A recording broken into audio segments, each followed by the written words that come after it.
అందరికీ నమస్కారం. నా పేరు Archana. Welcome to mysterious stories. ఈరోజు కథ నువ్వే నా శ్వాస. నీకోసం ఎంతసేపని ఎదురు చూడాలి? ఎందుకు లేటుగా వచ్చావు మౌని? అడుగుతోంది నేనే. నీకు చెప్పాల్సిన అవసరం లేదు విహాన్. నేనేం చెప్పాను? నన్ను డిస్టర్బ్ చేయకూడదు అని చెప్పాను కదా. ఎందుకు పదే పదే నాతో మాట్లాడడానికి ట్రై చేస్తున్నావు? మౌని, నేను మాట్లాడుతున్నాను, డిస్టర్బ్ చేయట్లేదు. సరే, ఇప్పుడు చెబుతున్నాను విను. నా స్టడీస్ కంప్లీట్ అయ్యే వరకు నేను నీతో మాట్లాడను. నువ్వు కూడా నాతో మాట్లాడకూడదు. ఇంతే. ప్రేమ అప్పుడు కూడా ఉంటే నిన్ను పెళ్లి చేసుకుంటాను. మధ్యలో ఇలా మాట్లాడిన టైం వేస్ట్ చేస్తే నిన్ను వదిలేస్తాను. మధ్యలోనే అంటుంటే కళ్ళు చిన్నవి చేసి చూస్తూ, అంటే నీ మనసులో నా మీద ఏదో ఒక ఫీలింగ్ ఉందన్నమాట. అంటే నువ్వు కూడా నా కోసం ఎదురు చూస్తావన్నమాట. అర్థమైంది మౌని. ఇలా చెప్పావు బావుంది. అప్పటి వరకు నేను నిన్ను డిస్టర్బ్ చేయను అని వెళ్తుంటే, విహాన్ నేనెలా అనలేదు అని ఏదో అంటుంటే ఒక్కసారిగా ఆమె దగ్గరికి వచ్చి అర ఇంచు గ్యాప్లో ఇంకెలా అన్నావు అంటూ కళ్ళెగరేశాడు. సడన్గా అంత దగ్గరగా నిలబడేసరికి టెన్షన్తో ఒళ్ళంతా చెమటలు పట్టేశాయి ఆమెకి. నువ్వు కూడా నన్ను లవ్ చేస్తున్నావు, అందుకే నన్ను వెయిట్ చేయమంటున్నావు. ఆ విషయం నాకు అర్థమైంది అంటూ ఆమె బుగ్గపై ముద్దు పెట్టి, I'm so happy, I love you Mouni అని చెప్పి అక్కడి నుండి వెళ్ళిపోయాడు. సడన్గా జరిగిన చర్యకి గుడ్లు పెద్దవి చేసుకొని అలాగే నిలుక్కుపోయి చూస్తూ ఉంది. హారన్ సౌండ్ వినిపిస్తుంటే అప్పుడు ఈ లోకంలోకి వచ్చింది. విరాట్ ఆఫీస్కి రెడీ అవుతుంటే అలాగే చూస్తూ ఉంది. ఏంటి, సైట్ కొడుతున్నావా? నా మొగుడికి నేను సైట్ కొడితే తప్పేంటి? అయినా నువ్వేంటి తాపీగా కూర్చున్నావు? ఆఫీస్కి రావా? ప్లీజ్ అండి, ఈరోజు అత్తయ్యతో టైం స్పెండ్ చేస్తాను. హా, రోజు స్పెండ్ చేయట్లేదా? పని కట్టుకొని మరీ స్పెండ్ చేయాలా? ఆఫీస్లో చాలా వర్క్ ఉంది. నువ్వు ఆఫీస్కి రాకుండా ఇంట్లో ఉంటే నీ వర్క్ ఎవడు చేస్తాడే? నా మొగుడున్నాడు కదా నా వర్క్ చేయడానికి. ఆహా, నీ మొగుడికి ఏం పని పాట లేదనుకుంటున్నావా నీ వర్క్ చేస్తూ కూర్చోడానికి? ప్లీజ్ అండి, ఈరోజు ఒక్కరోజు అని రిక్వెస్ట్ చేస్తుంటే హాస్పిటల్కి వెళ్ళొద్దా? రేపు వెళ్దాంలేండి. అదేం కుదరదు. ముందు రెడీ అవ్వు. హాస్పిటల్కి వెళ్ళి అలాగే ఆఫీస్కి వెళ్దాం. అబ్బా, ఎంత మొండివారో అని గునుక్కుంటూ రెడీ అయి విరాట్తో పాటు బయలుదేరింది. ఇక డాక్టర్ తనని చెక్ చేసి, ప్రెగ్నెంట్ అయ్యే ఛాన్సెస్ చాలా ఉన్నాయి. మీరు రెగ్యులర్గా పార్టిసిపేట్ చేస్తే త్వరగా కన్సీవ్ అయ్యే ఛాన్స్ ఉంది అని మెడిసిన్స్ ఏం రాసివ్వకుండానే డైట్ ఫాలో అవ్వాలని చెప్పి పంపించింది డాక్టర్. రోజులు గడుస్తున్న కొద్దీ సీత బెల్లి కాస్త పెద్దగా అవడం, సీత బుగ్గలు కూడా చబ్బిగా మారడం దీనికి ఇంకా ముద్దుగా అనిపిస్తుంటే దగ్గరికి వచ్చి, ఇంత ముద్దుగా తయారైతే నిన్ను చూస్తూ దూరంగా ఉండడం ఎలా బేబీ? అసలే కొన్ని రోజుల వరకు డాక్టర్ మనిద్దరిని కలవకూడదని చెప్పింది అని అలకగా చెబుతుంటే నవ్వొచ్చింది సీతకి. నా బాధ నీకు నవ్వొస్తుందా? అది కాదండి, నేనేం చేయాలో చెప్పండి, చేస్తాను. నా చేతుల్లో ఏం లేదుగా అంటూ పడుకున్న సీత లేస్తుంటే, వెయిట్ వెయిట్, నేను లేపుతాను అంటూ సీతని మెల్లగా లేపి కూర్చోబెట్టి ఆరెంజ్ జ్యూస్ తాగించి ఆమె పొట్టపై చేయి వేసి నిమురుతూ ఉన్నాడు. భర్తని అలాగే చూస్తూ ఉండిపోయింది సీత. ఏవండి, నాకు కచ్చా మ్యాంగో తినాలనిపిస్తోంది. డాక్టర్ అవి తినకూడదని చెప్పిందిగా. ప్లీజ్ అండి, నా కోసం తీసుకురండి. అవి తినకూడదని చెప్పాక ఎలా తీసుకొస్తారే? వద్దు, నేను తీసుకురాను. తీసుకురారా? తీసుకురాను. అయితే నేను మీతో మాట్లాడను. మాట్లాడకు. నేను మాట్లాడతాను అంటూ పెదవులపై చిరుముద్దిచ్చాడు. మూతి ముడుచుకొని ఫేస్ అటువైపు తిప్పుకుంది. ఇంత ముద్దుగా పెడితే ఎంత బాగున్నావో తెలుసా అంటూ కింది పెదవిని రెండు పెదాల మధ్యలో బిగించి ఆమెను చూస్తూ అంటుంటే ఎక్కువసేపు అతని మీద కోపంగా ఉండలేక నవ్వేసింది. పెదవిని లాగి వదిలాడు. కాసేపు వాకింగ్ చేస్తానండి. సరే పద అంటూ ఆమెను మెల్లగా గార్డెన్ వైపు తీసుకుని వెళ్ళి ఆమెతో పాటు ధీర్ కూడా నడుస్తూ ముచ్చట్లు చెప్పుకున్నారు. మీకు ఎవరు కావాలండి, పాపా బాబా అని అడిగింది. నాకు మాత్రం పాప కావాలనే ఉంది నీలాగా, కానీ బాబు కూడా ఉంటే ఇంకా బాగుండు అనిపిస్తోంది. అదేంటి, ఇద్దరు ఒకేసారి అంటే ఎలా సాధ్యం?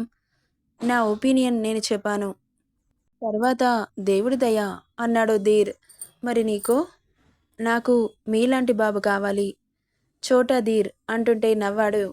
నిన్న మౌని మీతో ఏం మాట్లాడిందండి? నేను వచ్చేసరికి ఇద్దరు సైలెంట్ అయిపోయారు. మళ్ళీ ఏమైనా ఇబ్బంది పెడుతోందా? చాచా, అలాంటిదేం లేదు. కాలేజీలో తనకి ఎవరో ప్రపోజ్ చేశారంట చెబుతోంది. అబ్బో, మీరు బాగానే క్లోజ్ అయ్యారు. ఏ కాకూడదా? తన కాలేజ్ పర్సనల్స్ కూడా చెప్పేయంత తను తప్పు చేయకుండా డేరుగా వచ్చి నాతో చెబుతోంది చూడు. తను నిజంగానే మారిపోయింది. మరి అబ్బాయికి ఏం చెప్పిందంట? తను లైఫ్‌లో సెటిల్ అయ్యే వరకు వెయిట్ చెయ్యి, లేకపోతే నీ ఇష్టమని చెప్పిందంట. ఆ అబ్బాయి మంచివాడేనా? వాళ్ళ డ్యాడీ, మా డ్యాడీ ఇద్దరూ పార్ట్నర్స్‌గా ఉండేవారు. ఒకప్పుడు ఆ అబ్బాయి నాకు తెలిసినంత వరకు చాలా మంచివాడు. వాళ్ళ ప్రేమ ఇలాగే ఇద్దరు సెటిల్ అయ్యే వరకు ఉంటే డెఫినెట్‌గా పెళ్లి చేస్తాను అంటున్న అతని మాటలకి తల తిప్పి నవ్వుతూ చూస్తూ దీని చేతులని పట్టుకొని ముద్దు పెట్టుకుంది. ఈ జన్మలో ఏం పుణ్యం చేసుకున్నానో మీరు నాకు భర్తగా దొరికారు. పరిచయమైన రోజు ఎంత కోపంగా ఉన్నారో ఇప్పుడు అంత ప్రేమ చూపిస్తున్నారు. Really I am so lucky అంటూ అతని గుండెలపై తల వాల్చింది. ఇంకా ఎంతసేపు ఇలా వాకింగ్ చేస్తావు? చాలాసేపు ఇలా నడవడం మంచిది కాదు పదా అంటూ తనని లోపలికి తీసుకెళ్లాడు. నాకు టీ తాగాలనుందండి. 1 వీక్ నుండి టీ కూడా ఇవ్వట్లేదు. మూతి ముడిచి చెప్పింది. నువ్వెన్ని వేషాలు వేసినా టీ మాత్రం ఇవ్వను. మామ్, తనకి టీ ఇవ్వకండి, కాఫీ ఇవ్వకండి.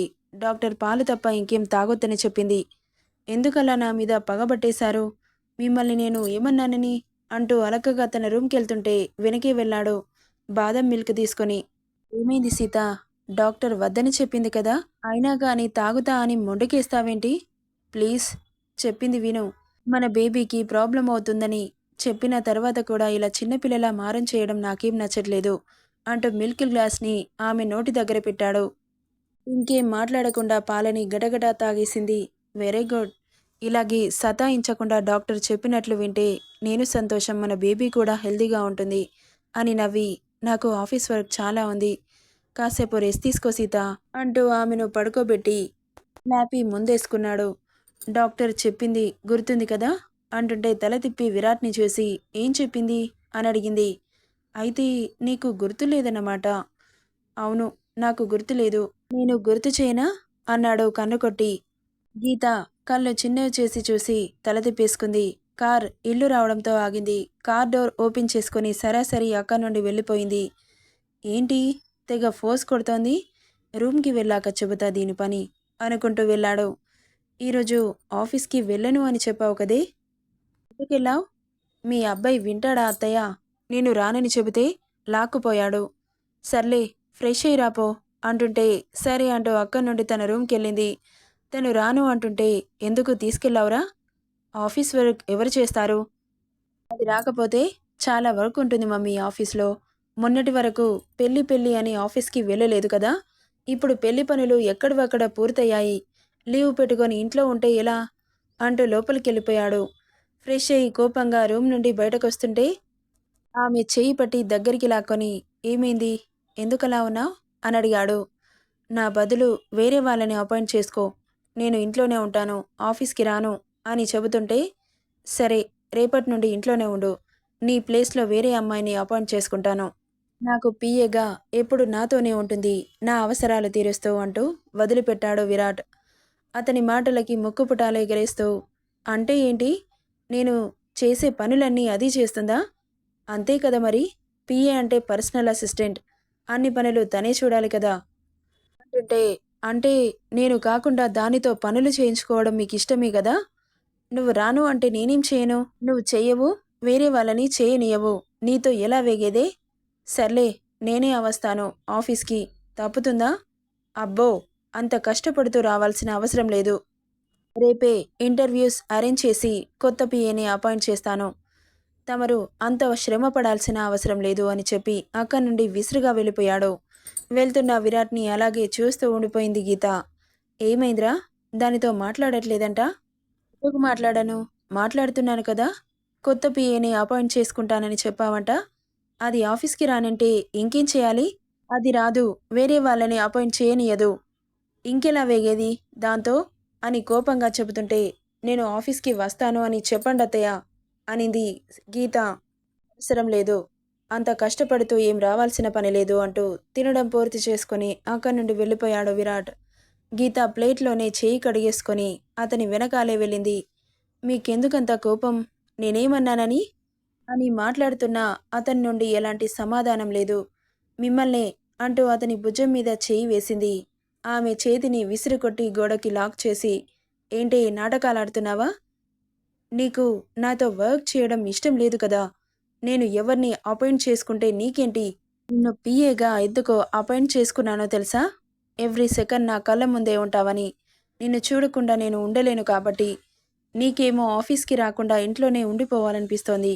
దానికి నేనేం చేయను అంటుంటే, సారీ అండి, అదంతా నేను ఆలోచించలేదు అంటూ విరాట్ గుండెలపై తలపెట్టి అతని నడుం చుట్టూ చేతులు వేసింది గీత. అవసరం లేదు అంటూ ఆమెను దూరం నెట్టేస్తుంటే ఇంకా గట్టిగా పట్టుకొని వదులు అన్నాడు. వదలను అనే కదా మిమ్మల్ని పెళ్లి చేసుకున్నది? అందుకేగా ఆఫీస్కి రానంటున్నావు? సారీ, ఎందుకో ఆలసిపోయినట్లు అనిపిస్తోందండి, అందుకే ఆఫీస్కి రానని చెబుతున్నాను అనగానే అప్పటి వరకు కోపంగా ఉన్న విరాట్ ఆమె మోముని దోసిట్లోకి తీసుకొని, నిజంగా ఒంట్లో బాలేదా అన్నాడు ఫోర్ హెడ్ మీద చేయి పెట్టి చూస్తూ. బాగానే ఉంది కానీ ఇంతకు ముందు కంటే కాస్త నీరసం ఎక్కువైంది. మరొకసారి హాస్పిటల్కి వెళ్దామా? డాక్టర్కి చెప్పొచ్చు కదా నాకిలా అవుతుందని. నీకిలా అయ్యేది నాకెలా తెలుస్తుంది?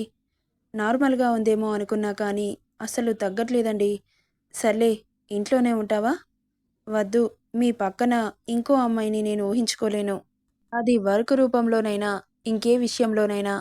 పిఏ అంటే ఓన్లీ అమ్మాయిలే ఉంటారా?